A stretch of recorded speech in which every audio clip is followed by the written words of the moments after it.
Just want to make a quick video for this space because I kind of found something that nobody's talking about when it comes to the failure to feed for the Glock 43X, and that's basically how the shield arms sits a little bit more shallow compared to the Glock OEM and even the Springfield Palmetto State aftermarket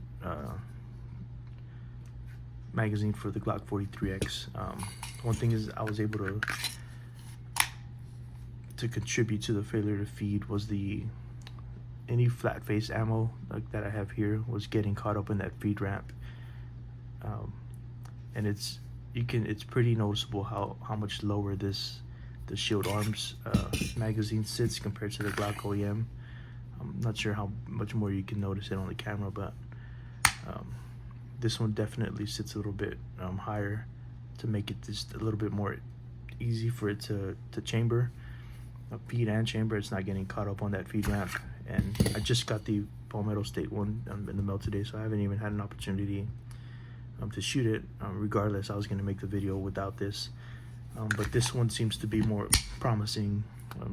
It's sitting a little bit more higher, more naturally, just like the Glock OEM one. Just one of the things Glock's so Glock is known to make pretty reliable firearms, like just straight out of the box. So it's when we start customizing, and it goes with any firearm really, that you can start to have any type of interruptions in the cycle of operation. So with that being said, I'd rather have a reliable 10-round magazine that I know it's going to cycle through properly, lock back after that last round's been fired, compared to a 15 extra 5 rounds in something like the shield arms mags, where I'm going to have 2 or 3 failure feeds just shooting the entire 15 rounds. There's tons of videos of people saying they've shot 6 million rounds through their shield arms mags and they haven't had a single issue with it. Like, one is probably more realistic, be closer to 271K, but I'll even ask the question, like, what type of ammo was being shot? Was it full metal jacket, or was it any type of flat-faced defensive ammunition that is going to be more likely to catch that feed ramp because of the flat face? And most people aren't going to be shooting the more expensive ammo on just a regular range day. So they're going to be shooting something like this, which is significantly cheaper, especially if you're going to be shooting hundreds of rounds through. But just shows how important it can be to shoot what type of ammo you're going to be carrying, just so you know your firearm is reliable if it's ever needed in whatever the situation is. But yeah, so just talking about the height of it inside when the magazine is seated inside of something. I haven't seen anybody really discuss as far as like problems. A lot of people were attributing the design differences right here in front. Even I guess sometimes the rounds getting caught up on this little lip right here, stuff like that. But this has been my experience with it.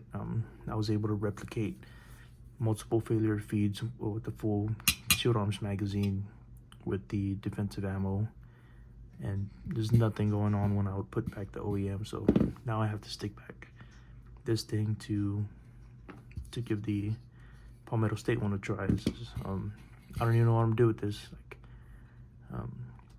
I'm willing to sell it, I guess, but I don't even know how I feel about it.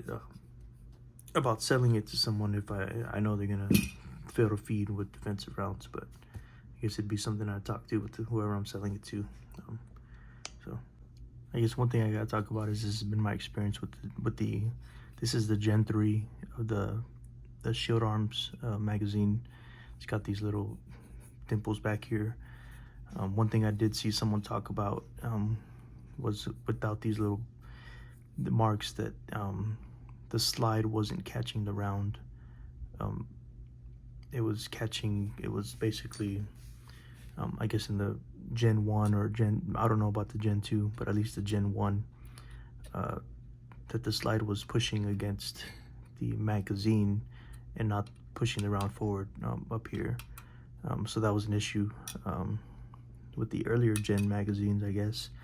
One way that guy fixed it was just gutting it and then drilling a hole from here and then making just another one of these, basically one of these little dimples right here to have it seated better inside the Glock. But this is a Gen 3 one. I don't have any experience with the Gen 1 or the Gen 2.